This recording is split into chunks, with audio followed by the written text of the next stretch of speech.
Bonjour, bonjour de l'apôtre Jean.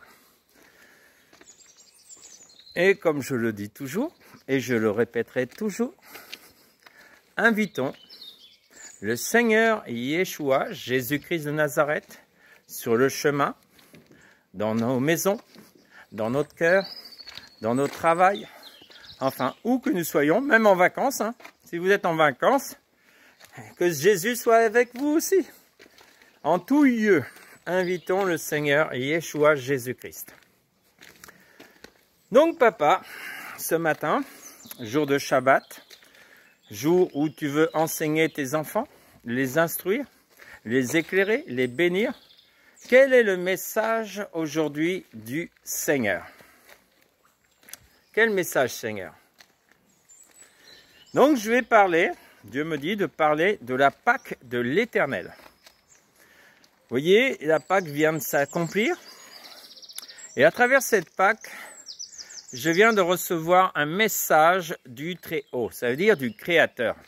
Moi, je suis simplement le vase qui se transmet. Je ne suis pas Dieu, je suis son fils, fils de l'Éternel.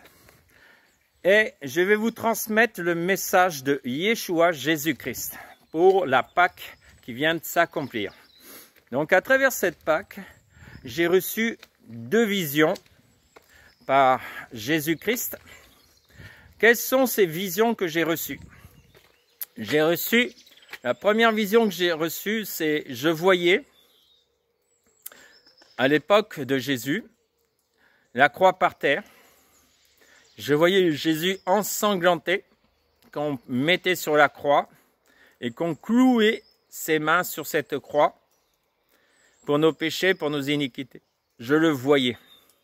Puis, cette croix s'est levée devant moi et l'Éternel me dit, maintenant, je vais me lever sur les cas impossibles, humainement impossibles. Ce que l'homme ne peut pas réaliser, moi l'Éternel, je peux tout. Donc il va se lever sur les cas impossibles, où il n'y a plus de solution humaine. Dieu dit, je vais me lever et je vais vous faire voir que je suis Dieu. Le seul et l'unique Dieu, Yeshua, Jésus-Christ de Nazareth. Il n'en existe pas d'autre. Il y a un seul sauveur. Je vous l'ai dit dans la première alliance, il existe un seul sauveur. Pour toute l'humanité, pour tous les temps, pour tous les peuples. Il y a un seul Dieu. Donc, il va vous faire voir, le Seigneur Yeshua, que par des signes, par des miracles, des prodiges, il va vous faire voir qu'il est le Dieu véritable.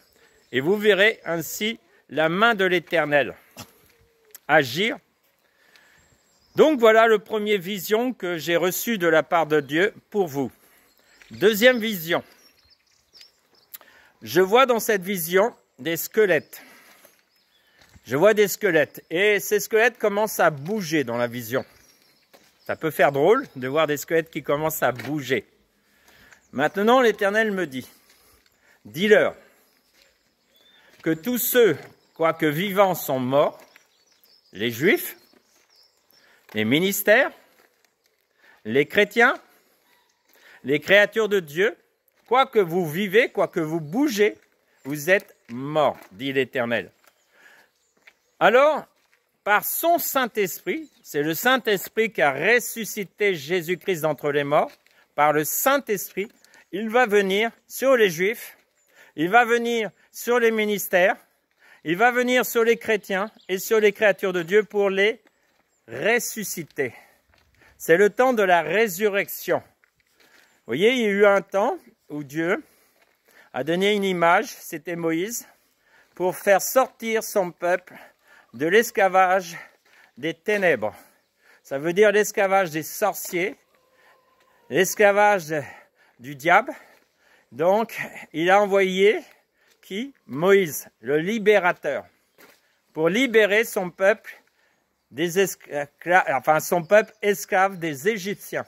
Donc aujourd'hui, il y a eu aussi Jésus-Christ qui est venu, le Fils de Dieu vivant, pour libérer les esclaves, mais pas qu'au plan naturel, mais au plan spirituel. Ça veut dire les libérer des démons, des esprits démoniaques. Il est venu Yeshua. Dieu, il a dit, Dieu m'a oint d'une huile, l'huile du Saint-Esprit qui venait non de la terre, ce n'est pas une huile d'olive que Jésus a reçue, comme dans la première alliance, mais une huile qui vient du ciel, le Saint-Esprit.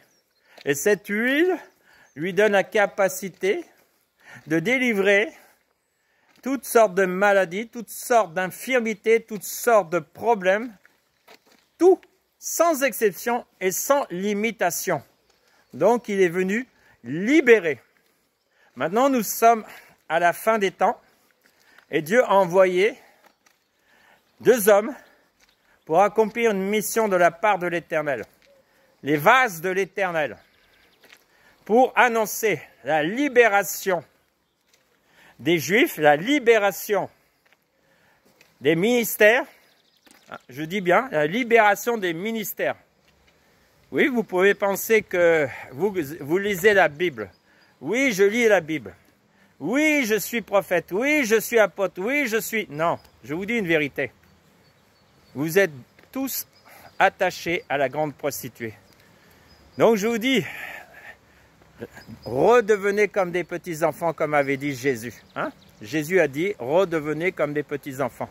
Écoutez le vase de l'Éternel et Dieu va vous délivrer. Alors vous verrez que vous étiez comme au temps de Moïse et les 12 chefs des tribus d'Israël. Vous réaliserez que vous étiez esclaves. Ce n'est pas parce que tu connais la Bible que tu es libre. Non, non. J'ai la grâce, hein, c'est une grâce imméritée, ça veut dire que je n'ai pas mérité cela. Dieu m'a choisi avant ma naissance pour vous annoncer cela. Donc vous voyez, je dois vous annoncer cette vérité, vous les ministères, pour que vous compreniez que vous étiez esclaves. C'est pour cela que j'ai dit déjà que beaucoup de ministères tombaient, beaucoup de ministères. On se disait, mais pourquoi ces hommes tombent? Pourquoi? Tout simplement parce que vous étiez attachés à la grande prostituée et nourris par la grande prostituée. D'un côté, vous avez l'eau pure, c'est-à-dire la parole que vous lisez de l'évangile, et d'autre côté, vous avez un lien, hein, que le diable vous nourrissait par ce lien. C'est pour cela qu'il y a des fois, on voyait de la lumière, et bien on voyait aussi de la boue dans vos ministères. Oui, je vous dis la vérité. On voyait 2. Mais quand on mélange l'eau et la boue, qu'est-ce que ça fait? Ça fait trouble. Hein? Un jour, j'ai dit pour un ministère, je ne le condamne pas. Il disait, non, tu troubles les enfants de Dieu. J'ai dit, non, vous les ministères, il faut que vous vous repentez. Parce que l'eau plus de la boue, ça fait trouble. Et quand vous répandez une eau trouble sur les enfants de Dieu, vous les troublez. Oui, je vous dis la vérité. C'est pour ça qu'il faut que vous vous repentez. Revenez au Dieu véritable, Yeshua, Jésus-Christ de Nazareth. Soyez humbles pour redevenir des vases purs, délivrés de ce lien de la grande prostituée dans vos vies. Je vous dis la vérité. Seigneur, qu'est-ce qu'il faut leur annoncer? Qu'est-ce qu'il faut leur dire d'autre, Seigneur? Yeshua, Jésus-Christ.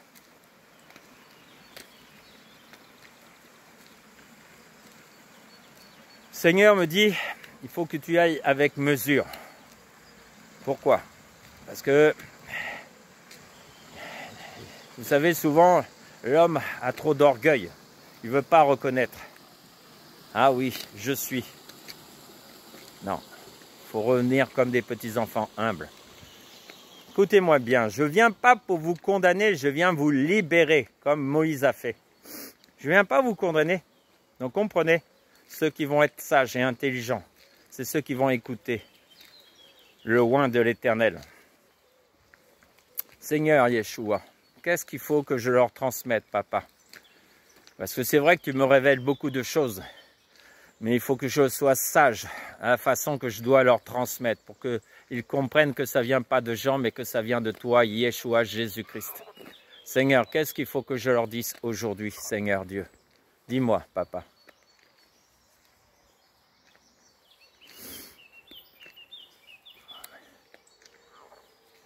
Seigneur, c'est pas facile, hein. C'est pas facile de transmettre, hein.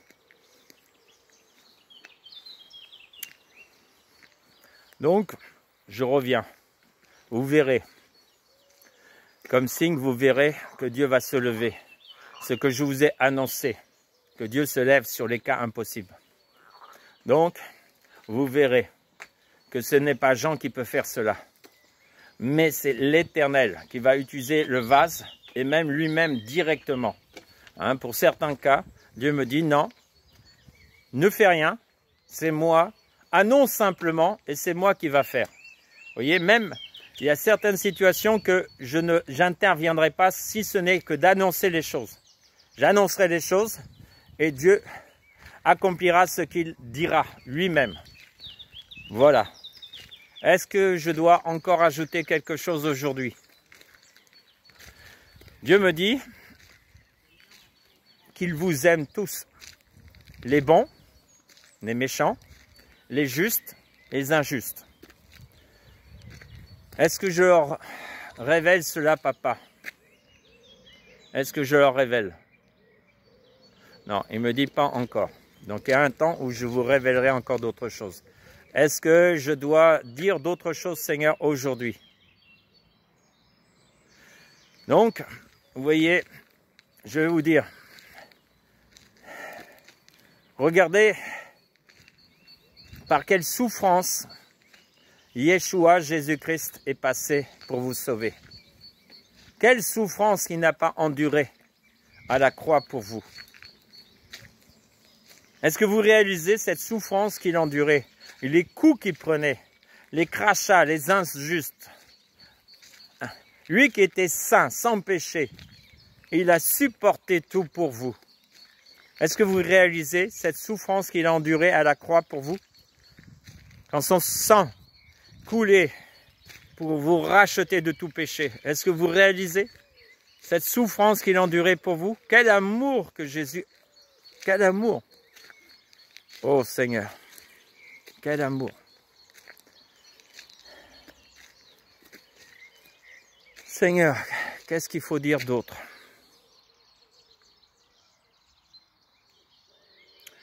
La seule chose que je vais ajouter, rendez grâce à Dieu. Rendez grâce à Dieu qui se lève maintenant pour vous apporter des solutions. Rendez grâce à Dieu qui va se manifester. Rendez grâce à Dieu. Vous allez voir que l'accomplissement de la croix, ce qu'il avait dit, hein, qu'il a accompli à la croix de Golgotha. J'avais dit au Seigneur, dernièrement, ce monde, aujourd'hui, on voit plus d'œuvres de Satan que tes œuvres, Seigneur. Et j'avais dit au Seigneur, c'est injuste. C'est injuste.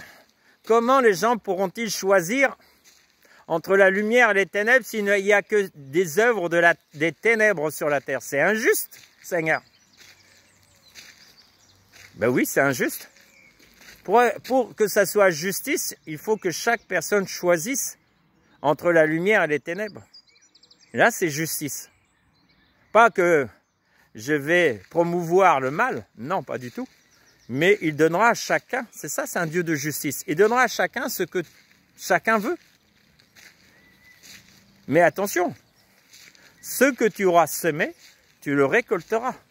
Ça veut dire qu'il y a un moment, comme je disais dernièrement, quand tu vas arriver au bout du chemin, tu vas sortir de ce corps, tu vas ouvrir une porte et là, à ce moment-là, tu diras « Ah non, non, je me suis trompé. Laisse-moi encore une grâce, ne pas aller dans ce lieu de tourment. » Bon. Et comme Dieu est miséricordieux pour certains, il y aura encore peut-être une grâce parce qu'ils réaliseront que non, derrière la porte, ce n'est pas le bon endroit. Mais il ne faut pas en attendre juste au dernier moment. Donc, vous voyez. Donc, je vous souhaite une très bonne journée, très bon Shabbat de l'Éternel. Le jour que Dieu a choisi pour rencontrer son peuple, ses enfants, parce qu'il les aime et qu'il veut les enseigner, les instruire dans la lumière. Soyez bénis Soyez bénis de la part de l'Éternel, Yeshua, Jésus-Christ qui vous aime. Bonne journée.